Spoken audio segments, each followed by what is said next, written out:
一觉醒来，记忆退到17岁。皇帝让我选驸马，我一眼相中了那峨冠博带的清贵公子。在场众人惊掉下巴。可是您昨日才与他和离。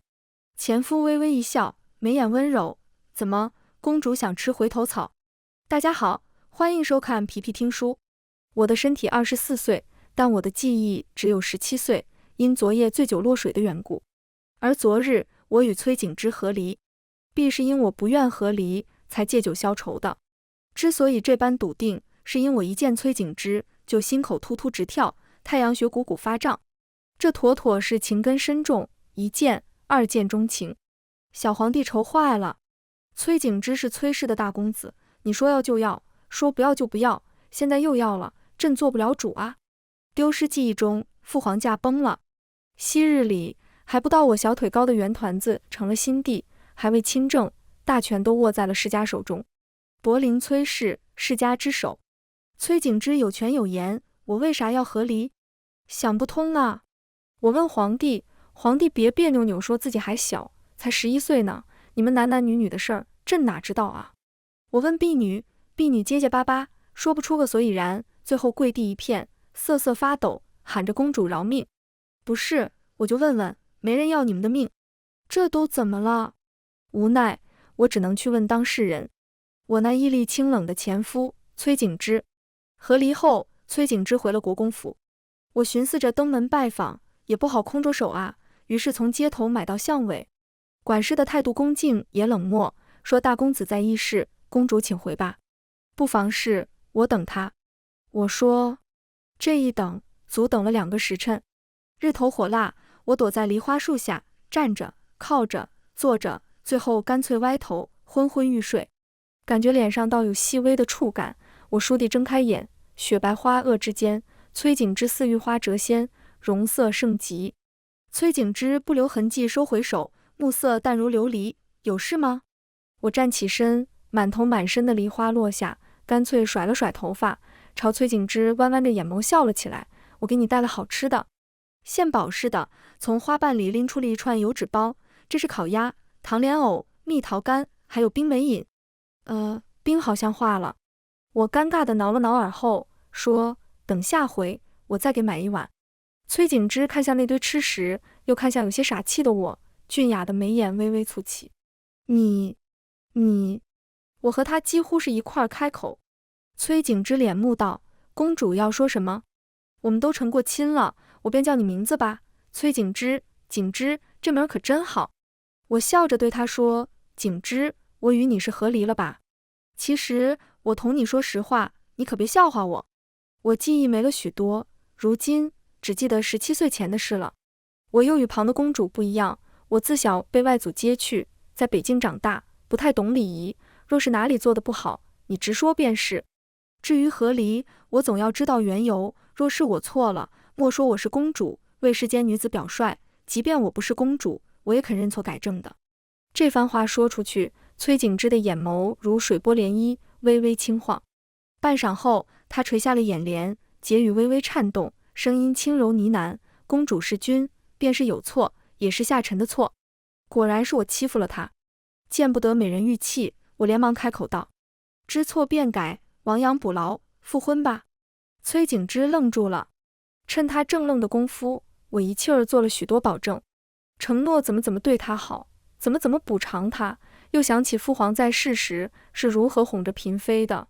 以后你便是我的心肝，我的宝贝，我的眼珠子，心窝子，命根子。崔景之轻咳一声，瓷白的脸颊微微泛起了些绯色。我以前大概从未对他说过这些甜言蜜语吧。我可真不是个东西啊。在我一通直白示爱后，崔景之已然对我改观许多，不但对我笑了，还温声细语，说先前和离，如今复婚，他有许多顾忌。明白，理解。他是不信我，但无妨，我决定要好好待他，日久天长，他必能感受到我的诚意。如此想着，我乐颠颠地回了公主府。才刚一进门，10多个身着薄纱彩衣的俊美青年，跟花蝴蝶似，朝着我就扑来了。在我还来不及反应之际，手臂缠着2个，腰上缠着1个，后背贴着1个。这是要做甚啊？甩也甩不掉，挣又挣不开。来人！我怒喝了一声，把他们给我撕走。人是都赶跑了，但身上这股香粉味儿刺得我直皱眉。管事担忧地看我满脸嫌弃的模样，您没事吧？他们可都是素日里您最宠爱的面首啊！拍打着衣裳布料的手倏地一顿。我蓦地抬头，你说他们是我的面首？不仅府里养着面首，府外还养着蓝颜，与驸马感情不睦，动辄摔盆砸碗，越闹越凶，最后把人给踹了。听完管事的话，我一整个呆住。这，我还跑去找崔景之提复婚，怎么敢的啊？究竟这7年间发生了什么？我怎么会变成这样？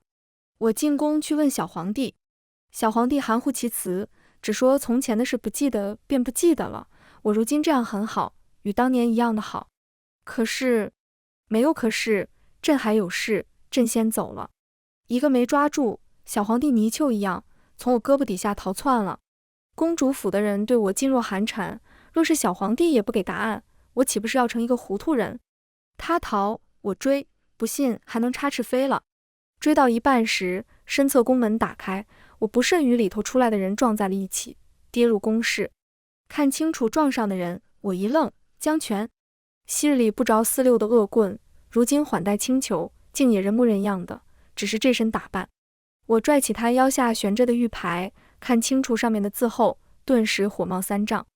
天子少师，你别把我弟弟给教坏了。江泉看了我半晌，忽然笑了，凑近了，低声说，放心，我定会将他交费，让你称你爹的称。我猛地踹了过去，江泉猝不及防，被我踹倒在地。踹完还不觉得解气，我看了看周围，抄起一个瓷瓶，官窑的，太贵重。放下瓷瓶，我又拿起2个苹果，能吃的，太浪费。放下苹果，我拿起桌上的木托盘，掂了掂，这个正好。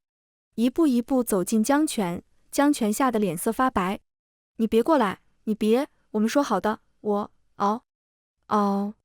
我一边揍他，一边骂道，你还敢把我弟弟教坏？借你胆了，给你脸了。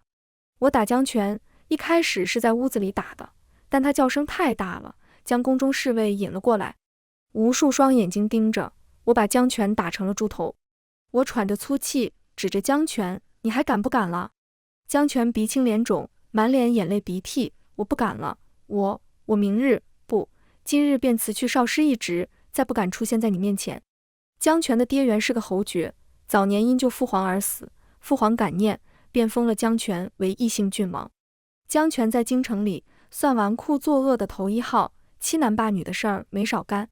这样的名声，到底是谁允许他做帝师的？其心可诛，胆大包天。为了查清此事，我接连几日没有出府，不曾想崔景之竟找上门来了。心虚到了一定程度，我连看都没脸去看他，反倒是崔景之对我和颜悦色，声音如沐春风，你脸色不好，可是病了？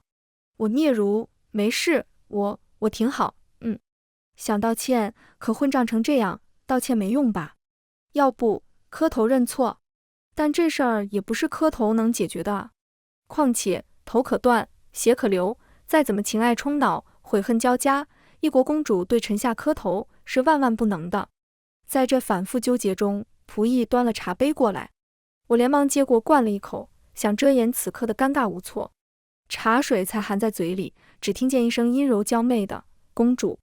噗！我一口茶水喷了出去，哪门子的仆役，分明是之前扑过我大腿的花蝴蝶之一。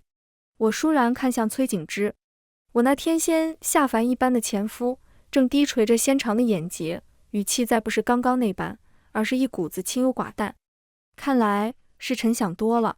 他勾了勾唇角，为了那点痴心妄想，又信了公主，公主手段高明，臣自取其辱，甘拜下风。说罢，他站起身要走。别！我一把抓住他白衣娇纱，又急又慌地说，我没有手段高明，你也没有痴心妄想，我同他们没关系。话音蓦地顿了一下，其实我与他们是有关系的，其实我同崔景之的关系并不好。宠外是面首，灭亲夫驸马，根本百口莫辩。想到这里，我泄气了，微微松了松手，在彻底松开的瞬间，手腕被崔景之反握住，整个人被一股看似轻盈却十分蛮横的力量拽着迈了一大步，脑门险些撞在他下巴上。我错愕地抬头，他也恰好在此刻低头，四目相对，呼吸可闻，潋滟迫人的瞳色逼近，我心口一阵阵地颤。崔景之轻声说：“公主同他们没有关系，我同公主也已没有了关系。”是，我忍着难受，低声承认，是没关系了。可公主不是想着在与我有些什么关系吗？崔景之微微上扬尾音。我眨眨眼，啊？美色冲击太过强烈，一时间没太明白。崔景之见我盯着他，一副看傻了眼的模样，便温声引导：“说过去的已经过去了，我既然有心破镜重圆，便要做些什么。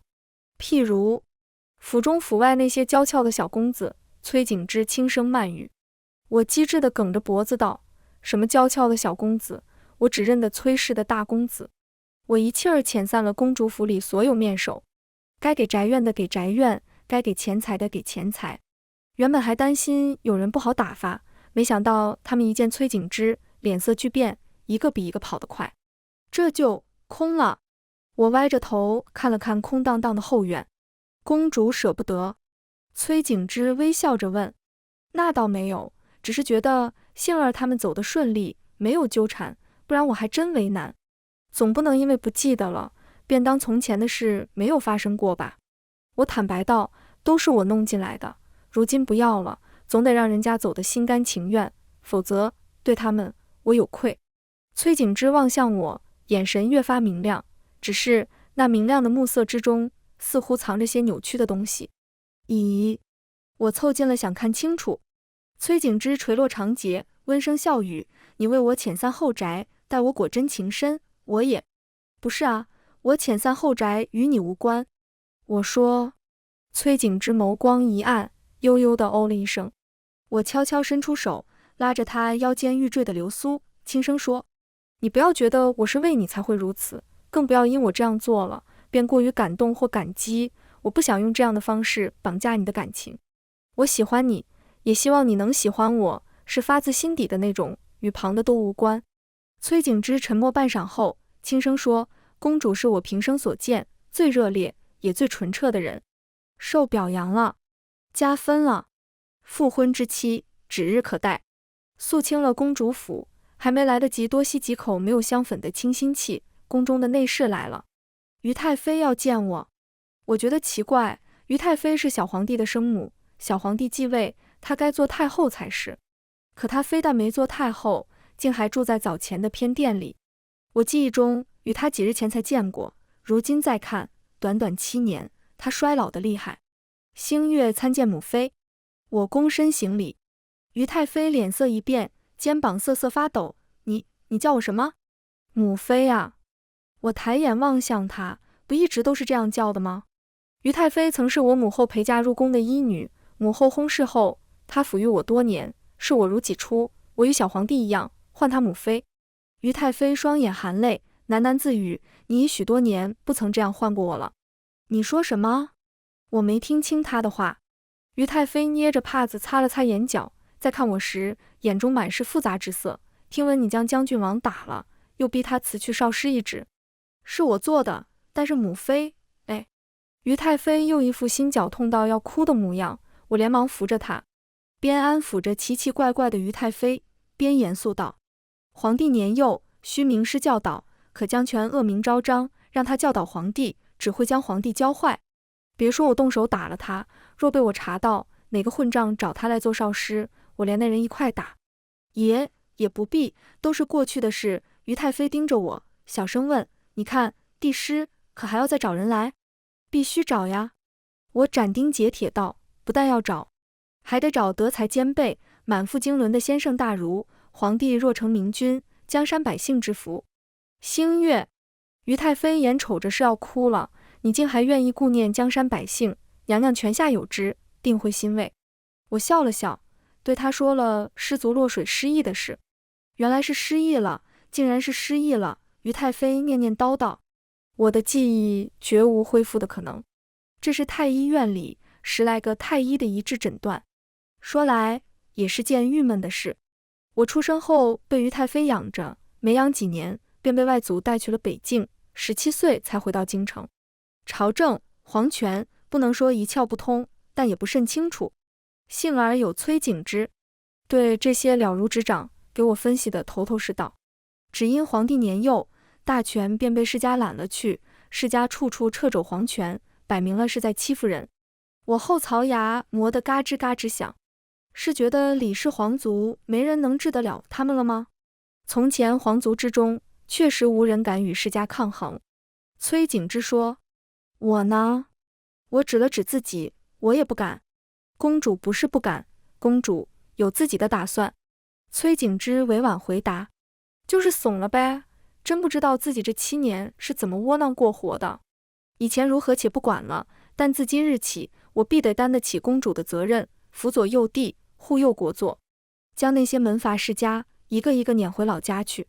我气恼恼地说，说完才发觉不对，崔景之也是世家之一呀，还是最大的那个。我不是针对你，我针对的是你全家。无妨，崔景之温柔道，我名义上是长子长孙，但不得父亲重视，族中没有权威，本性不够强势，手段也不存分毫。公主不必顾念我，我只是个无足轻重的人罢了。怎会无足轻重？我毫不迟疑道，你在我心中最是重要，我最是喜欢你，最是心悦你，最是觉得你好。崔景之含笑地望向我，那眼神如春江之水，涟漪荡荡，推是勾魂摄魄。可崔景之是光风霁月的名门之后，哪里会勾人伎俩？我觉得被勾引了，纯粹是我的缘故。我伸出一根小拇指，轻轻勾住他的小拇指。崔景之眸光中的涟漪凌波更是荡得厉害。我忍了又忍，实在没忍住，色胆包天地握住他一只手。虽然你出身崔氏，但你一心帮我，我绝不再负你。我郑重其事地对他保证。崔景之的心防被一点点卸下，终于笑着对我说，我相信你。崔景之人美心善，说了帮我，说了信我，便是全心全意，出谋划策。只是许多事过于狠辣，他性子温善，边说着边叹气。我才17岁，正是天不怕地不怕，敢打敢拼的愣头青。世家老顽固敢话里话外阴阳我，我就敢撸着袖子当众揍人。和我玩心机？呵，我又没有。世家之所以强，是将许多势力拧成一股绳，皇族却畏畏缩缩，没人与之硬碰硬。可如今我出了头，很快有皇族宗亲来站队。朝堂上、私底下，双方暗流涌动，剑拔弩张。我率先出手，查处一个末流世家的贪墨案，狠心杀了为首的家主，敲山震虎，亮了名牌。既然见了血，便再没有太平日子了。只是万万没想到，我的助力不只有敌对世家，还有李氏宗亲。你说什么？我错愕地看向年逾古稀的齐王。联姻？齐王捋着胡须，沉沉道，世家与皇权已到了不死不休的地步，若要再进一步，唯有姻亲寒门权臣，最为直接有效。三股势力，门阀世家、李氏皇族，还有寒门权贵，其中两方相持不下，想要赢，必须拉拢第三方，增加自身势力。道理我都懂，可你要我招右相之子为驸马？我难以置信道，皇叔，你可知我心中已有了。有了什么都不重要。齐王皱眉道，你如今是李氏的掌舵人，皇族宗亲都已被拽到了这艘船上，倘若船沉了，你以为淹死的只是你一个人吗？江山为盘，宗族为旗，倘若满盘皆输，谁也不能独善其身。很多事不如想象的那般简单，不是我不怕死就够的，因为一旦错了，死的不止我一个人。我陷入了两难，脑中意识被切割成了对立阵营，一方叫喊情爱，一方高呼谋权。或许是看出我犹豫来，以齐王为首的叔败兄弟把不敢对世家施压的手段尽数用在了我身上，逼得我公主府待不下去了，连夜逃进宫里去避难。趴在石桌上，我一杯一杯喝着酒，托腮看向满月高悬，视线朦朦胧胧，脑中思维停滞。皇姐，小皇帝的声音在身后响起。我扭头瞧见那半大不小的团子，懒懒一笑，圆圆，过来。这名是我给他取的，只有我这样叫他。小皇帝一怔，眼眶迅速潮红。姐，省略了一个皇，不是君上臣下，而是血脉姐弟。我有些醉了，又当着弟弟的面，便不想再装下去，只趴在桌上，郁闷地嘟囔：怎么办啊，圆圆？世家欺负弟弟，自家逼迫姐姐。我们姐弟，一个是皇帝，一个是公主，却各有各的难处，各有各的身不由己。听我絮絮叨叨说完后，小皇帝气得脸更圆了。姐，谁敢逼你，你就杀谁。那怎么行？我苦笑，再不满，也是一族宗亲，与我们利益绑定。你姐是失忆了，又不是疯了，哪能随随便便杀人？我宁愿你没失忆。小皇帝脱口而出，发疯也好过委屈。我脑子不甚清明，只笑了一声，捏了捏他白嫩的圆脸，说得好像我以前疯过似的。小皇帝握着我的手，咬着下唇道：以前他们不敢这样对你，如今是看你好了，不疯了。小皇帝说完，没再说下去，而是抬头看向我。月夜之下，明眸澈亮。姐，你为我，为江山，已牺牲过一次了，这次换我来，为你，为江山，要发疯要杀人，朕也可以。酗酒不可取。第二天早上起来时，不但想不起昨夜记忆，而且头疼欲裂。接连灌了2大碗解酒汤，正打算要第3碗时，内侍匆匆跑进来。公主，崔公子被压在了崔氏祠堂受罚，眼见快被打死了。哐当，玉碗跌落，摔得粉碎。崔氏的祠堂在国公府中，我赶到时，正看见崔国公高举皮鞭，狠狠抽在崔景之脊背上。崔景之一袭素雅纱衣，血色遍布，横横竖竖，纵横了10几条鞭痕。住手！我高喊着的同时，又一鞭子落了下来，打得比先前更重。崔景之唇畔溢出了一缕血色，看见我时，嘴角吃力地牵了牵。公主，景之！我快步跑向他，抱住他摇摇欲坠的身体。你没事吧？崔景之摇摇头，脸上血色全无。我愤恨地看向崔国公，我已喊了住手，你没听见吗？崔国公是崔景之的生父，崔氏门阀的掌权人。听完我的质问，冷淡道：老夫教训自己的儿子，与公主何干？我火冒三丈。崔氏祠堂里，左右站满了崔家人，个个看我的眼神都不善。我拉起崔景之，头也不回就要走。站住！崔国公一声令下，门外涌出无数禁卫。门阀公然豢养禁卫，果真无法无天。怎么？我看向崔国公，暗得不斗了，想明杀长公主。崔国公冷声道：公主要走，没人敢拦，但公主别忘了，你们已和离。崔景之是崔家的人，不是你的驸马，你无权带走他。我蓦地顿了一下。是了，说1000道10000，崔景之并不是我的人。我若说此刻便去复婚，也能将人带走，但皇族与寒门的联姻。崔景之看向我犹豫的神色，他眼底似有一抹幽光闪过，紧接着轻轻推开我。公主不必为难。崔景之朝我虚弱地笑了笑，父亲只是一时之怒，对我稍加惩戒，你今日能来，我已很高兴了。崔国公下逐客令，崔景之说这是他的家事，请我回避。我欲言又止，顾忌颇多，纵然再如何不愿，还是放开了他的手。临走前，崔景之喊住了我，他苍白的一张俊颜上笑意复现。公主慢走，保重。离开国公府的马车上，不知为何，我总觉得心中一阵酸麻。其实我是该走的。崔景之说的对，他被他爹打，那是他的家事。崔国公对我语气不善，我犯不着留在那里，看他脸色，跌了身份。再怎么说，他们也是亲父子，不会真出什么事。再怎么说，皇室与崔氏掐得正厉害，我没道理插足其中，所以我该走的。理由有999个，只有一个微弱的声音在说：李星月，你丢下了崔景之，你在最该为他出头，与他站在一处的时候，犹豫了，放弃了。心中的慌乱、繁杂，逼得我呼吸有些困难。就在这时，马车忽然停了下来，外面传来了嘈杂声。我要见公主。这声音我认得，是崔景之的亲信侍从。一把掀开车帘，我喊道：让他过来。那人铁青着一张脸走到马车边，将一个盒子给了我。盒子里一块玉佩，一个信封。信封上轻拔字体写着“恩师亲启”4个字，字如其人。我虽未曾见过崔景之写字，可就是一眼认得出，这是他的笔迹。公子托我转交的，公子说愿公主平生所愿，所愿皆成。公子还说。那人咬着牙，赤红双眸看向我，公主只管去做公主认为更重要的事，去选择更重要的人，不必顾念他，更不必怀念他，他泉下有知，会祝福公主。我起初没明白，可听到这里，忽然心中一紧，崔景之怎么了？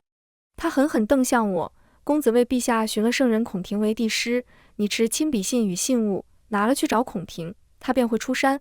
孔庭之名，名动天下，文治武功，当世第一。他若能为圆圆的帝师，便是在皇权的称盘上添了最重的秤砣。崔景之这样做，无异于叛族背亲，所以崔国公才会打他。这根本不是什么家事，也不是什么小事，与我要受李氏皇族的掣肘一样，崔国公也要给氏家族人一个交代。崔景之真的会死，难怪他最后说保重。他笑着说出这2个字的时候，是已经知道自己活不成了，而我将他丢在了那里。可即便如此，他还是愿意将这些给我，助我。我猛地一咬牙，喊道：回头，去国公府。我从未觉得这样心慌意乱，这样悔恨交加。崔景之，你千万不要出事，千万不要。祠堂里，崔景之躺在血泊之中，玉似肌肤，皮开肉绽，再没有一丝生气。崔景之，景之，你睁开眼看看我，你别吓我，崔景之。许是听见了我的声音，崔景之纤长的眼睫微微动了一下，缓缓睁开了一线眼帘。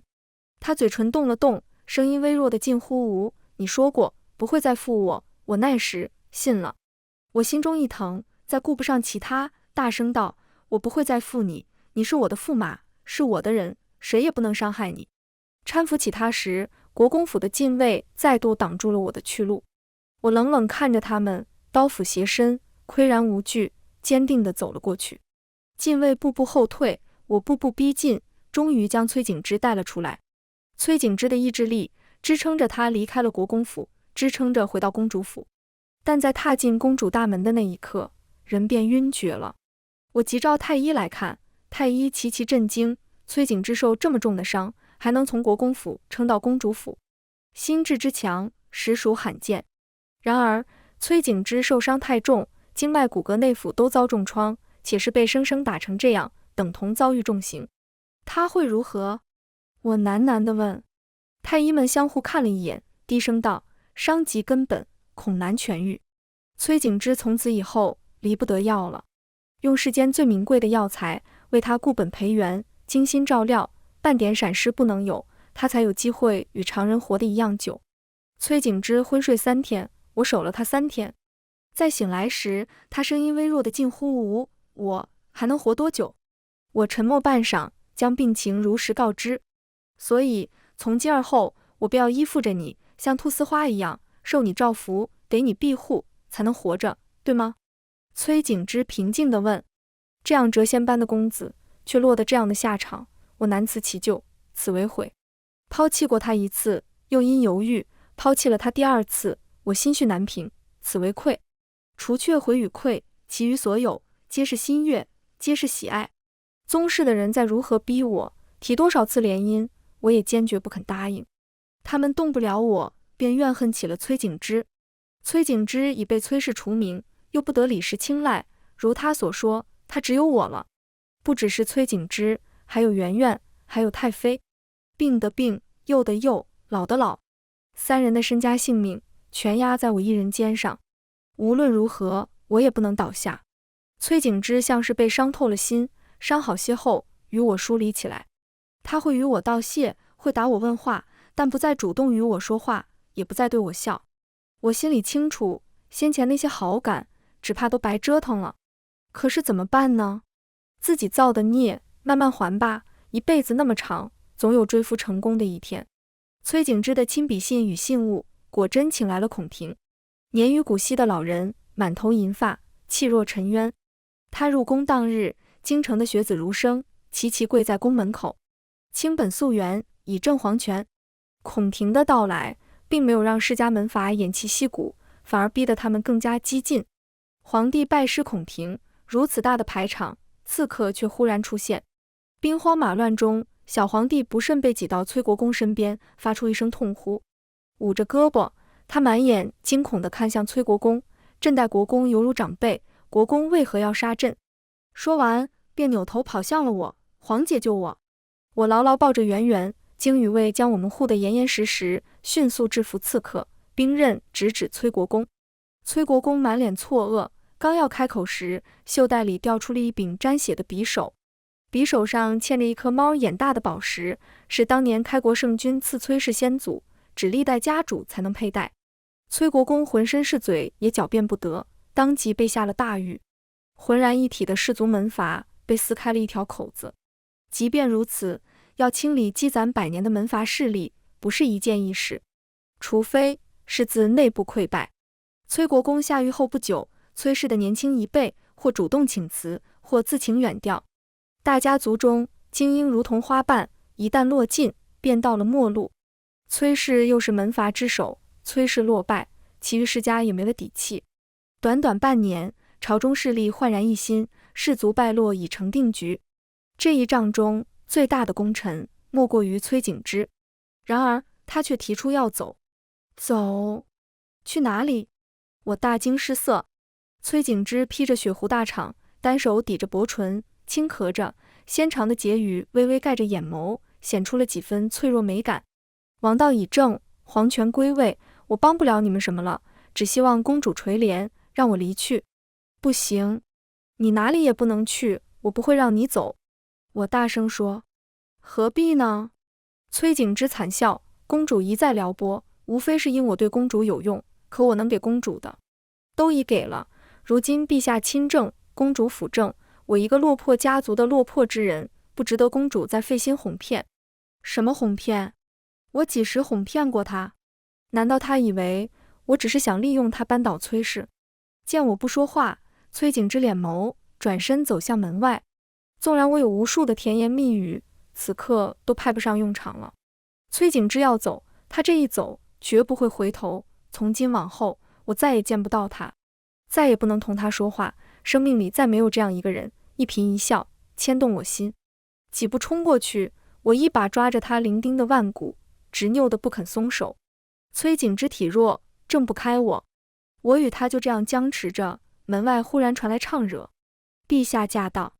小皇帝已亲政，华盖一丈，前呼后拥，全然是帝王之姿。陛下来了，你先放手。崔景之低声说。陛下来了。我看着他，定定道，放不了手了。说完，我直拉着他，大步走到皇帝面前，手劲一重，连同他一起跪了下来。姐弟之情，拥立之功，只求一道旨意。李星月请你婚配，上崔景之为驸马，荣辱与共，生死不离。圣旨一下，择日成亲。我知道崔景之不愿意，但即便强取豪夺，我也不能让他离开。洞房当晚，我与崔景之并排坐在喜床上，他垂眸缄默，我悄悄瞥他。良久后，我轻声道：这次就算天塌地陷，我也不会再负你了。崔景之眼睫颤了颤，没有说话。见他有反应，我又说：第一次我也不知为何会与你和离，但总归是我的错。第二次情势所迫我犹豫了，害你重伤，也是我的错。我知道你很难再相信我，没关系，人之一生，岁岁年年，终有你对我心动的那一日，我能等。说完这些，我站起身，你好好休息，我先出去。我走到门口，想拉开门时，崔景之的声音响起：你说过不会再气我。我立刻转身，猛地点头：不会，绝对不会。崔景之缓缓抬眸：成亲当日，洞房之夜，你这样走了，置我于何地？那……我犹豫道：我打地铺。崔景之沉默了一瞬后，开口道：前次成亲，洞房当夜，公主去了令香房中。令香？谁呀？我先是懵了一下，再看崔景之的脸色，顿时悟了，蝴蝶之衣。自那以后，我与公主从未同房过。崔景之轻轻抓着衣襟，垂眸道：“今夜公主也不肯。”我肯。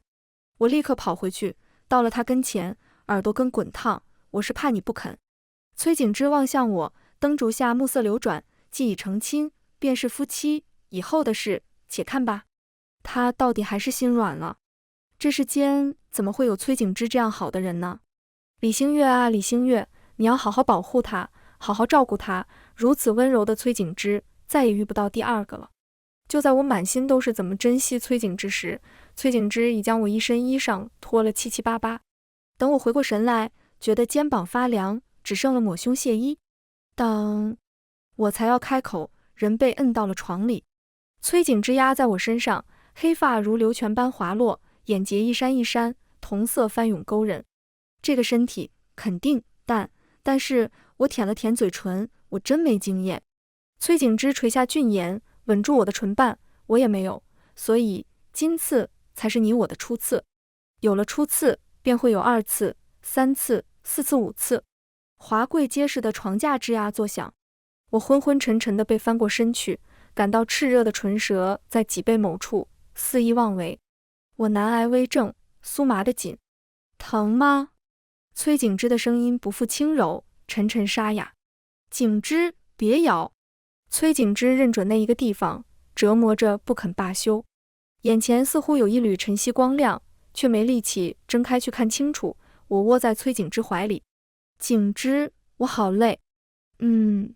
崔景之的声音里似乎终于有了笑意。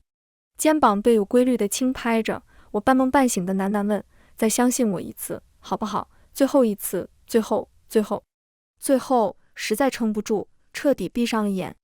在陷入沉睡前，我恍惚听见了回答：我相信你，一直都相信你。走到关押崔国公的牢门前，崔景之优雅地行了礼，喊了声父亲。崔国公狠狠瞪他，齿缝里蹦出了两个字：逆子。崔景之眉眼间染上了无辜之色。行刺陛下本是死罪，可我不忍父亲一世权贵就此身陨，去求了公主保下父亲一命。只是父亲终此一生无法再走出这里，为了父亲，我已竭尽全力。好一个竭尽全力！崔国公怒极反笑：你为了瓦解崔氏，为了置我于此，也是竭尽了全力吧？小皇帝与你合作，联手诬陷我，那柄匕首，那些崔氏的青年才俊，都是你的杰作。崔景之轻笑：百年士族，不尽全力，如何能成？混账！崔国公抓起木桌上的粗瓷茶杯，扔出栅栏外。崔景之一把抓住，剔透的指尖轻轻揉着杯壁，垂眸淡笑。从父亲将星月送去和亲，又扣下星月的求助书信起，就该知道，一旦我发现了，会做什么。崔景之，崔国公涨红了脸，眼中遍布血丝。为了一个残花败柳，多嫁之妇，毁了整个家族，你疯了，你疯了！崔景之倏地笑了起来，先疯的不是星月吗？那年星月17岁，自北境回京城，与我一见钟情。她是一国公主，而我只是父亲30多个外世子中的一个，见不得光，无人问津。可她还是热烈地喜欢着我，根本不在乎我配不配得上她。父亲那么多子嗣，只有我被孔廷看中，收为学生，为了崔氏一门日后荣光。父亲将我绑出京城，迷晕星月，让她顶替云安郡主的身份去和亲，嫁给了68岁的西爵老王。西爵，那个将女人当物品，拥有了便要在脊背烙下印章的蛮荒之地。星月认了，她没有对任何人说她是李星月，是当今三公主，不是云安郡主，因为她知道来不及了，她的身份只能是一个和亲的宗室。可是老王死了，星月想回来，她写了信给她的父皇，给她的母妃，给我，写了一封又一封，只求回归故国，只求逃离苦海。她的父皇放弃了她，她的母妃无能为力，而我从始至终没有收到过她任何信笺。崔景之闭了闭眼，胸中地急，父死子继，星月就这样在你争我夺的西决，被当作王位附带的战利品，凌虐、残害，生生折磨疯了。李星月回来时，性情大变，喜怒无常，不再像17岁时的他满腔恨意，恨崔景之，恨于太妃，恨小皇帝，恨他庇护过的江山，恨害过他的氏族门阀。他报复所有人，不分敌我，疯狂偏执。父亲，你该庆幸，他失忆了，他不再疯了，他变回了曾经的李星月。崔景之手指收力，慈悲寸寸开裂，他声音轻柔而诡异。否则，我只会纵许他，帮助他，毁了一切。崔国公嘴唇颤抖，咬牙道：你以为他失忆了就万事大吉？他若想起来，依旧会发疯。若真想起来，他也不会再疯，因为他不敢。崔景之的内力将碎片碾得簌簌而落，他看着那粉尘，弯唇笑道：他若疯了，孱弱无辜的我要依附谁活呢？他若疯了，小皇帝依仗谁呢？他不是当年被送走时无人可信的李星月了，他如今有了牵绊，不会也不敢疯。我用自己的命逼迫着他，必须清醒的去战胜那些不美好的过去，别无选择。崔景之轻轻吹了一下指尖后，抬眸看向崔国公，他不会再辜负我第3次，因为没机会了。崔景之走出天牢时，迎面被李星月握住了手。这么冷？李星月搓着他的双手，满脸担忧。都和你说了，老李阴湿，你身体弱，还穿这么少，着凉了可怎么好？崔景之看向他，有些落寞道：父亲刚刚对我说，你以后若遇到了什么大事、难事，或许还会再抛下我。不会的。李星月连忙说：再大再难，咬咬牙也没什么挺不过去的。可你，我绝技不会再放手了。真的？崔景之眸光微动。真的。李星月定定看向他：景之，相信我。崔景之点了点头。李星月松了口气，握着崔景之的手，一同走出大理寺。边走边不悦道：我看在你的面上，才保下崔国公一命，他不说谢我，竟还挑唆你我的感情，什么人啊？父亲向来如此，心思之深，无人能及。这是最后一次看他，以后我再也不来了。崔景之说：这爹不好，咱不要了，一会儿进宫去，母妃亲手捏了糕点，喊我们去尝呢，晚上再同圆圆一块吃暖锅吧。这么冷的天，晚上宿在宫里。明日呢？明日早膳你想吃什么？景之，你看，好大的西洋，像鸭蛋黄。景之，景之，唯愿君心似我心，定不负相思意。